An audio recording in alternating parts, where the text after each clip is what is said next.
Welcome back, everybody, to a new episode of Podcast on the Brink. Indiana, a 74-57 win on Wednesday night over Penn State, concludes a 3-game homestand. And to help me make sense of what we just saw these last 3 games from the Hoosiers, 2 wins and a loss sandwich there in between, Grace Ybarra of Inside the Hall is back with us. Grace, how you doing today? I'm doing well. It's a little snowy here in Bloomington, which threw me for a loop, but I mean, it's late January in Indiana, so as long as I stay inside, I'm fine. Yes. So you had a unique, a unique experience for an IU media school student last Thursday when you got to cover an Indiana win over Purdue in basketball, and I say that because this was the first time as a student at Indiana that you've covered a win for the Hoosiers over Purdue. And I thought you did a really good story kind of leading up to the game. You came up with this idea that you would go and talk to the students who were lined up for hours before the game, standing out there in the freezing cold, and kind of got some insight from different people. And then you tied the game, what actually happened. I thought that really made the story, the fact that they were able to go out and win the game. It kind of showed that the students were rewarded for standing out in the cold and supporting this team kind of, unconditionally over these last couple of years. What I guess just for you as a student, what did it mean to you to be able to watch Indiana finally beat Purdue, and what was just the whole experience like for, covering the game and seeing an outcome that we really haven't seen now for many years? It was really just amazing in the sense that it was something I haven't seen all of college. But to me, that game is also a lot more because I grew up a Purdue fan. My dad went to Purdue, so I grew up going to Mackey every single year for whatever game around Christmas time. My dad would take me, and I loved all their teams. And that was really what got me into sports and into college basketball, was watching Purdue and all Matt Painter's teams. So then to come to Indiana and figure out how I'm realigning with my fandom and in the Hoosier state, and to have Purdue consistently beat Indiana once I finally switched over to be an Indiana fan was a little bit brutal. But that game was so cool to me because it was the team that got me to love sports and college basketball in general versus my college team, and to watch a game that incredible that I don't think either of us could have predicted coming down to the way it did was really kind of full circle emotional moment for me. But just as an Indiana student, these students have been through a lot. A class, the grade above me, just graduated without ever having watched their team go to the tournament. I think the class of 2020 as well. And when you come to a school like Indiana that prides itself on its banners, that's not what you expect to get out of your 4 years of college. And I saw a lot of older Indiana fans maybe more upset that students stormed the court and didn't think that was justified when those are the expectations. But one of the ways I really like to put it in perspective is you have to think about the 4 years of students that are actively in the student section for Indiana and what they have seen these last 4 years. That is a big win. It's maybe not, the Watt Shot program defining win that we saw almost a decade ago, but it was a big deal for all these kids. And what really put that in perspective for me was I was sitting next to Bob Kravitz all game, and he was telling me about how he was a managing editor at the IDS in 81, and he had to edit those stories, and he couldn't really celebrate because he was busy doing work. And that was what was the big deal to those students. And I was like, this isn't my 81, but these students here today care about this game kind of in a similar way because they haven't had something like that. So I think it was good to talk to someone with a different perspective on Indiana basketball than what I had in college, and see how it's changed. But yeah, I think they were, in my opinion, they were totally justified in storming that court because they waited outside all day, some people overnight. It's crazy how much people care. Were you surprised at just the enthusiasm prior to the game? Because, I haven't been going to games this year. You and Tyler have been covering everything for Inside the Hall, but I've been to pretty much every home game going back to 2011, 12, when I first started getting a credential and going to games. And I've seen some, the Kentucky game that you mentioned, the watch shot, that was an atmosphere, I think, that's, at least for me and my personal experience covering the team, was unmatched in terms of the atmosphere leading up to it and the atmosphere in the game. But I guess, were you surprised at all at how you mentioned, I think you and Tyler both mentioned to me, like in the aftermath, that your ears were kind of ringing, and just in terms of that, how loud it was that the biggest, was that like the loudest and most intense atmosphere that you've been at since you've covered or been going to games as a student or covered the team? And were you surprised at how maybe different it felt than other big games that you've been to before? Oh, like 100%. It was the best game I've been to at Assembly Hall since I've been here. I got here in 2018. So it doesn't compare. And honestly, going to the Penn State Michigan game after this last week was a little bit like, I felt let down. And that's just a normal Assembly Hall crowd, but it was just so good. And after covering the team in the pandemic too, I was not conditioned to some of these like rowdier crowds that I forgot about, like how loud it could get. And I didn't think about the fact that people would be camping out until I was like, heard some of my friends that were going to the game talk about what time they wanted to get in line for GA. And they said something about like 3. And I was like, the game is at 7. And then that's when it clicked to me. People are skipping classes to go out and stand in 20-degree weather to make sure that they're not in the balcony for this game. And that's where the idea came from, because I was like, my friends my age, also like myself, haven't seen Indiana beat Purdue, and they wanted to make sure they were close enough, could be there in the middle of all of it. So it was definitely a different atmosphere leading up to it. Just like watching people in line. People don't get in line that early ever for, I can guarantee you they didn't do it for Penn State last night. Right.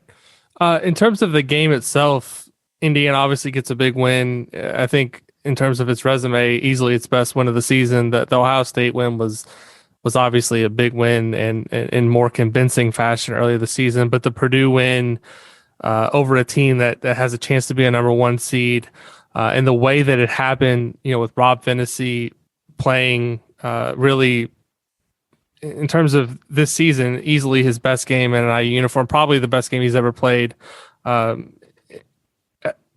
IU, going back to his freshman season when he, made the shot against Butler. That was obviously a big moment. But what were your big takeaways just from that game? Like what actually happened on the court? Were you, how surprised were you that Indiana was able to win the game, and the fashion that they were able to win the game with Fennessy playing that way? I don't think that's something that anybody saw coming, especially when you consider that Trace Jackson Davis, his impact on the game was so little.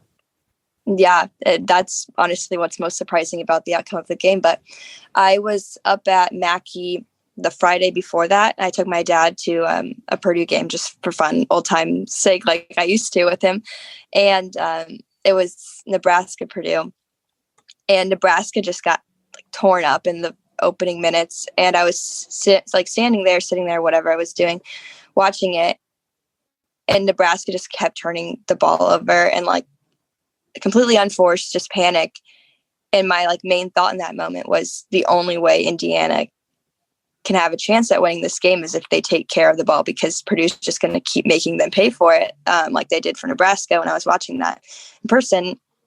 And that is what I think is, people talk a lot about Rob Fennessy and his performance, and he helped an X and everything, the way they stepped up, but the way they took care of the ball is what was a real difference maker, in my opinion. They didn't give them those easy buckets, and they made them work for everything that they got. And also just like Travion Williams having one of the worst games of his season was very helpful. I mean, Ivy said he was hurt. He didn't look very hurt to me when I think he drew 21 points. But yeah, all the pieces just kind of fell right in that game, and they did all the things they had to do. which is why they were able to get it done without Trace for the majority of the game. And I think a lot of that comes down to taking good care of the ball and shots falling, which helps. Right. So Indiana comes off the Purdue game and heads into Sunday's game against Michigan. And one of my good friends is Dylan Burkhardt of Hoops, who I had on the show last week, that covers them. And he was kind of saying to me before that Michigan really needed Indiana to win that game against Purdue, because there was the inevitability of a letdown coming off such a big emotional win. And that's exactly what we saw on Sunday in the Michigan game. What, you covered this team last year for the IDS. You've covered, most every game this season for Inside the Hall. How do you explain Indiana going from beating Purdue and having this moment that looks like, well, this team can be in the AP top 25 on Monday if they just take care of business, to coming out against Michigan and completely just falling flat, losing by 18? And Mike Woodson's on the radio with Don Fisher after the game, calling it an awful performance. And it just seemed like, I figured there would be somewhat of a letdown, because that's always kind of the thing that happens in sports. You come off of a big win and, you're riding high, and once that adrenaline wears off a little bit, you do come back down to earth. But Indiana completely no-showed on Sunday. What did you just make of that performance, and what do you think led to them being completely outplayed on Sunday against the Wolverines? No, I think the worst part about it was kind of predictable, at least in my opinion, and watching this team and covering this team. And it was something that the guys were aware of. Durr talked about it in his presser the day before the Michigan game, and was like, yeah, we're having these conversations and we need to figure out how we're not going to let the same thing that happened after Ohio State happened when they went and lost at Iowa. So it's obvious that everyone sees this, recognizes this problem, and it still happened again. And I can't describe every single reason everything went wrong. I mean, Michigan had an incredible shooting performance, but I think a lot of it has to do with like effort and the way that they carry themselves on the floor. There's just completely different amount of energy they came out with Purdue, and that's like just feeding off of the environment and everything. But I think choosing like what games to care about and not care about, and it speaks a lot to how that translates to their play. And that's not to say that they don't care about a game, but it's hard to care as much about something as you did 3 days ago when you got to storm the court and everything. And Sunday games have always been, I feel like, bad for Indiana. They're just sleepy and the crowd's sleepy. And it always had the makings of a big letdown game. I don't think anybody expected it to be an 18-point letdown, but pretty big letdown. They were doing some things right, but a lot of it just came down to caring about the game and effort and energy.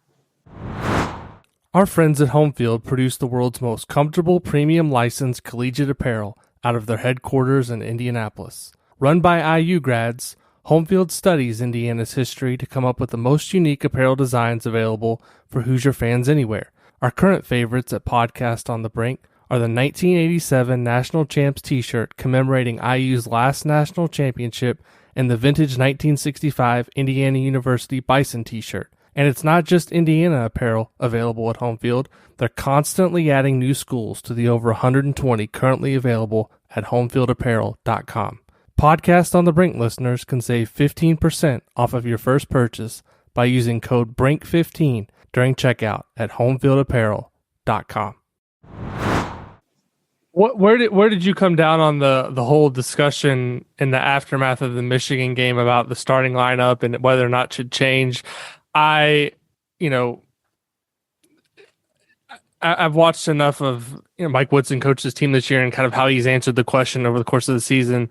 I didn't think there was a chance he was going to change the lineup, and obviously he kind of, when you did the radio show recap on Monday night, he basically, I don't know, I didn't actually hear what he said, but reading the quotes, it sounded like it wasn't something that he was actively thinking about.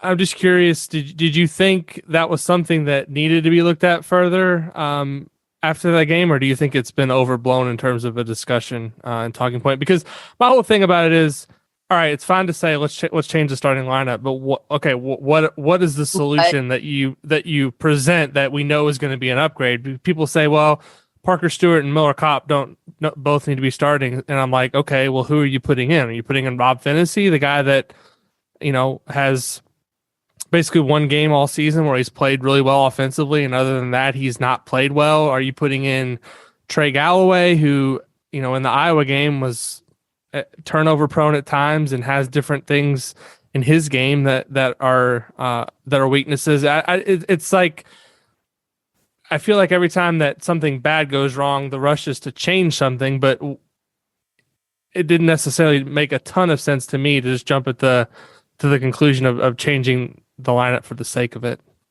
No, I don't think the starting lineup is the issue. And when something that bad happens, everybody's looking at something to blame. And that was the obvious thing to blame, because the starters did not play well, but the bench didn't play well either. So it wasn't the most valid argument. What I would say, though, is I don't think he necessarily needs to go to the same starters to start the second half. If someone's playing particularly well, I would have argued start Finney second half Purdue. I forget exactly what it was, but they went on a little bit of Purdue knockdown. Ivy knocked down some shots from outside, and he was playing pretty well defensively that game and gave them a lot more energy on defense. So I would argue, do that instead. I think you can be more flexible going into the second half, but like you said, what are you going to do with the people not liking Miller and Parker in there together? They don't have the options to change it, really. Yeah, I mean, with the Purdue game in particular, I think it would have been a discussion after that game if they wouldn't have won the game, because if you look at how they started that game, I think they went down 16-8, and then they were up by 9 at halftime. And I think people felt like the bench was the reason they got back into the game. It was the bench to an extent, but it was also Rob Finney just went nuts and hit a bunch of shots, and the crowd got into it, and Purdue didn't play particularly well. But then the second half, it was like he put the starters back in, and again the energy waned, and Purdue got right back into the game. So I think that's like a lot of where the discussion came from originally, but since Indiana won the game, that people weren't going to start talking about that. So then they pounce on it after the Michigan game. So last night against Penn State, he doesn't change the starting lineup, and we see a 15-2 start to the game. By the time there was the first media timeout, the game was basically over at that point. Indiana completely flipped the script from the Michigan game. Was it just energy? Was it just they were making shots? Was it a combination of both? I mean, what did you see different last night from Indiana that you didn't see against Michigan in the first half in particular? Well, one, I think through their first 10 or 12 points, they were shooting 100%, like from everywhere, which we know is not typical of Indiana, but it's so easy to get off to a great start when you can't miss, and when you're getting good shots too. But I think the way X was commanding the floor really changed the tone last night than what it was Michigan. And he had a good game against Michigan. He was one of the better players against Michigan, and he's had several good games together, but they were just a lot faster, and there was a lot more energy. They were pushing things in transition. They were getting Penn State to turn the ball over really easily and capitalizing off of that instead of dribbling a hole into the ground. They were taking it right to the bucket. So you talk about that energy. I think that was a little bit more amplified there. 8:30 p.m. tip, 8:40, whatever it ended up being, is also a better time for a game, in my opinion, than a 3:30. You're going to get a lot more season ticket holders, older fans that are going to sit the whole game for a Sunday afternoon game versus, your 9 p.m. tip. You're going to have students there ready to go. I also thought that against Penn State, the one thing you have to do, because they play such a slow tempo and they thrive on making the game ugly. And I think I've told you this before. I think Micah Shrewsbury's going to be a fantastic coach. I mean, the experience that he has working with Brad Stevens, working with Matt Painter, he's been in the NBA, he's been at the highest levels of college basketball at Butler and Purdue. I think he's going to be a really good coach at Penn State. I don't know that he'll get the program into the top 4 or 5 consistently of the Big Ten because it's just such a hard place to win and it's so hard to get players there.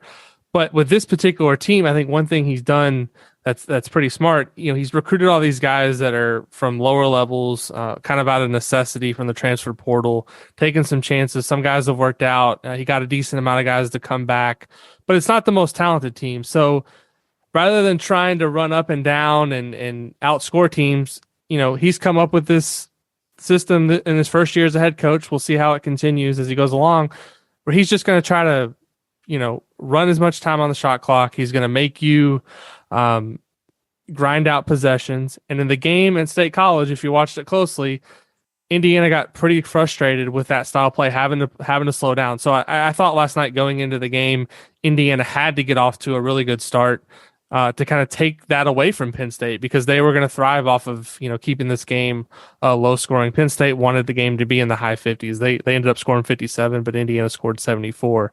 So I thought that was a big deal in the game as well. Looking forward now, it's kind of I don't want to say a lull in the schedule, but Saturday afternoon, Indiana is going to Maryland. Maryland all of a sudden looks like a pretty decent team. They looked like after the Michigan game where they went to Ann Arbor that they were going to kind of throw in the towel. They're obviously playing for an interim coach under Danny Manning, but now they've won a couple games in a row, including I think they beat Illinois at home, and then they beat Rutgers, which is not an easy team to beat. They've been up and down, but now Indiana goes to College Park. It's a place they haven't won since Maryland joined the Big Ten.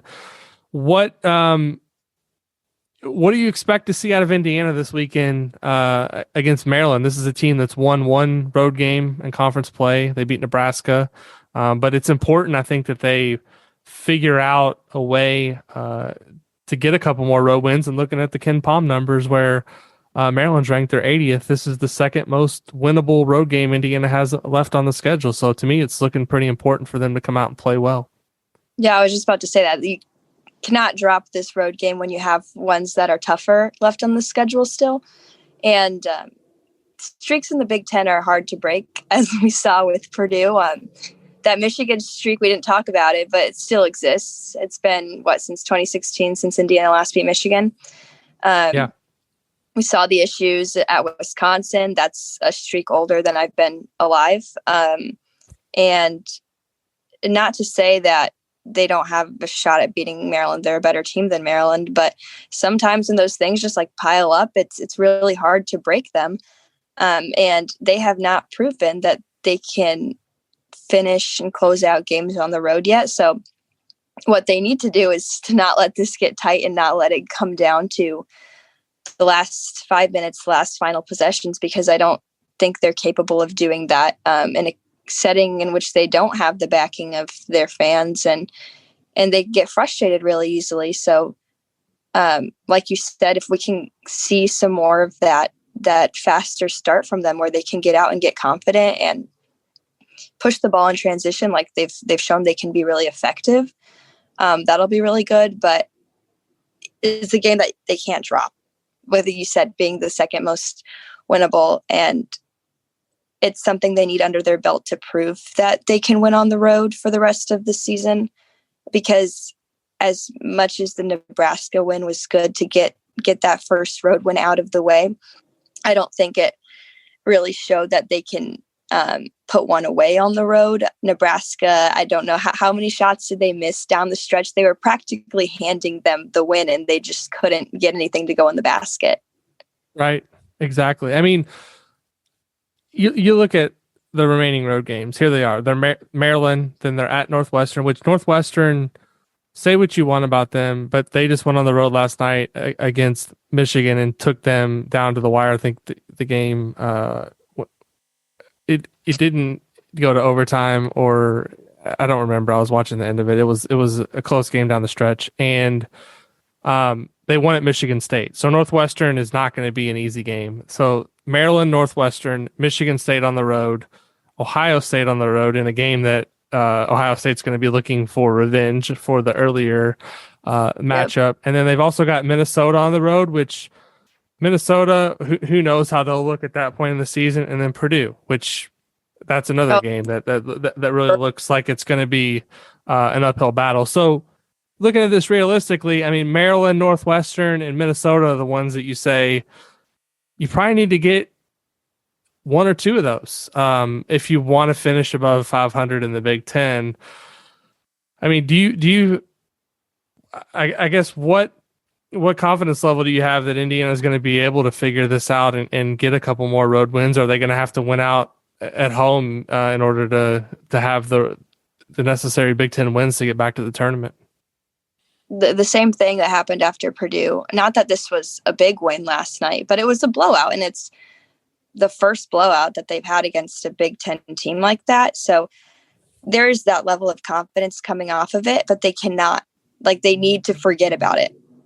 After tomorrow, after today, move on. It's Maryland. Focus on that and not let your confidence in how well they put away Penn State, specifically in the first half of that game, carry into Saturday, because you can't go into it cocky, or Sunday, whatever day it is this weekend. Saturday.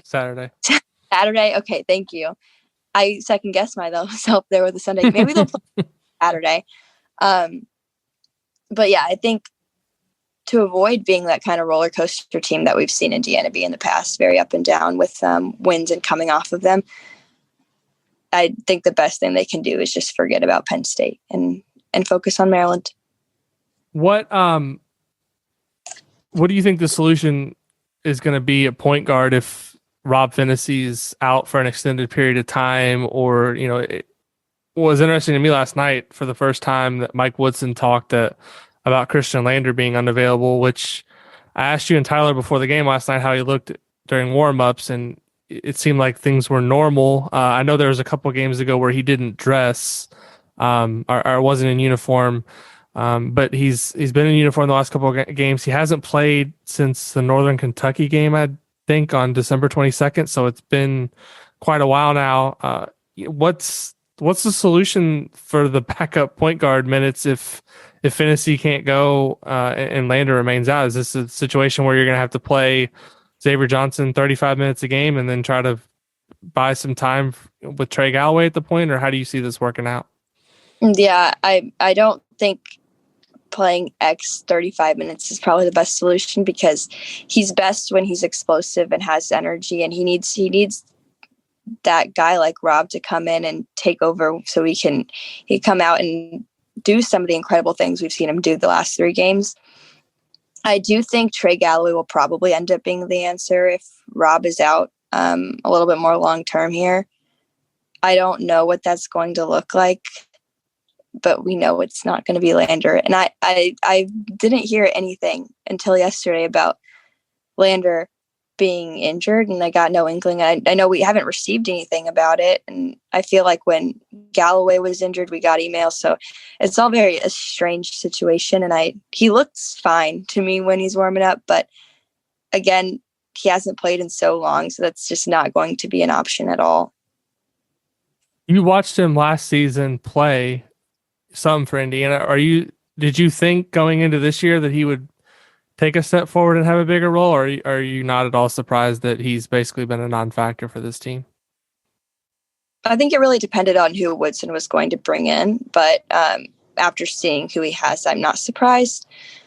He, to me, last season just looked super inexperienced at this level and was still playing like he was in high school, but he was so young, and he's still so young. And I mean, I played basketball in high school, and my senior year was important for my development. I was not great in any way, but just what you learn in that last year is so important. And to jump from that, not only into college, but into a very weird season with the pandemic and not playing as many games, and everything's just not very normal. I don't think he had a really great transition, and lost out on a lot of development.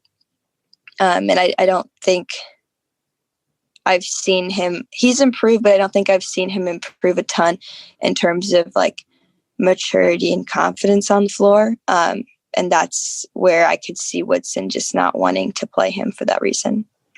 What do you think the biggest difference between this team just watching them play this year versus last year. Obviously last year there was trouble closing out games, and the way they finished the season ultimately led to the dismissal of Archie Miller. But a lot of the key pieces from last season did come back, and there's a lot of, they did, get Xavier Johnson, which was a big deal, and Miller Kopp and Parker Stewart. But, their two best players were on last year's team, and a lot of the other contributors are holdovers. I think Woodson obviously has this team playing a little bit better, but just in terms of what you've seen from a body language perspective, energy wise, how this team seems to interact with one another on the floor, is there a major difference in your mind from last year to this year? Yes, attitude. So much. Yet, like last year, it always surprised me because there was no one there in the stands. So I would just watch these teams run out into an empty stadium, both Indiana and whoever was the opposing team visiting. And Indiana would always just run out like calmly, didn't really have any energy, like didn't look like they were super happy to be there. And then whoever they were playing against, like 9 times out of 10, like ran out screaming, trying to create their own energy and looked like they were enjoying themselves. And I think in a setting in which you don't have the fans and the energy there, you get a lot more insight into how people actually are acting. And I'm just now remembering this, but I remember it was so weird to watch other teams look like they were having fun when I never saw Indiana have fun. And as silly as that sounds, that seems to be the difference in them clicking better this year, because they do have a lot of those same pieces.